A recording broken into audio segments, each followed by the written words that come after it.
టమాటా రసం ఇంగువతో ఇలా ట్రై చేయండి. తయారు చేయ విధానం: ముందుగా టమాటాలను చిన్న ముక్కలుగా కట్ చేసుకోవాలి.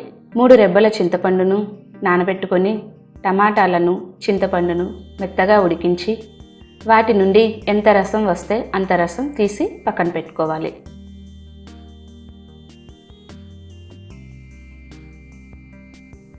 తర్వాత స్టవ్ వెలిగించి ఒక కడాయిలో 3 స్పూన్ల నూనె వేసి 2 ఎండుమిరపకాయలు, అర స్పూన్ జీలకర్ర, కొన్ని తాలింపు గింజలతో తాలింపు వేసుకొని తాలింపు వేగాక సన్నగా తరిగిన ఉల్లిపాయలు వేసి వేగనివ్వాలి. తర్వాత 3 దంచిన వెల్లుల్లి వేసి పావు స్పూన్ ఇంగువ వేసి కలుపుకోవాలి.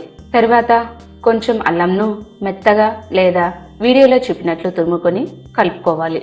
2 తరిగిన పచ్చిమిర్చి వేసి కలుపుకోవాలి. తర్వాత కరివేపాకు వేయాలి. తర్వాత కొంచెం పసుపు వేసి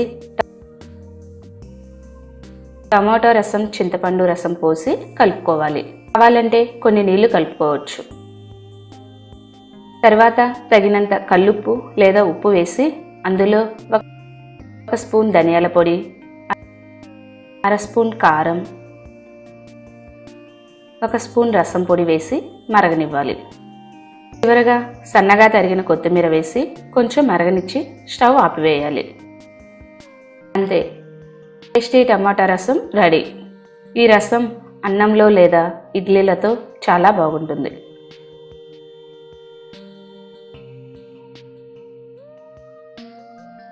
ఈ వీడియో మీకు నచ్చినట్లయితే లైక్ చేయండి మరియు షేర్ చేయండి. మరిన్ని అప్డేట్స్ కోసం మా ఛానల్ను సబ్స్క్రైబ్ చేయండి. మా ఛానల్లో వచ్చే వీడియోల నోటిఫికేషన్ కోసం సబ్స్క్రైబ్ బటన్ పక్కనే ఉన్న బెల్ బటన్ తప్పకుండా క్లిక్ చేయండి.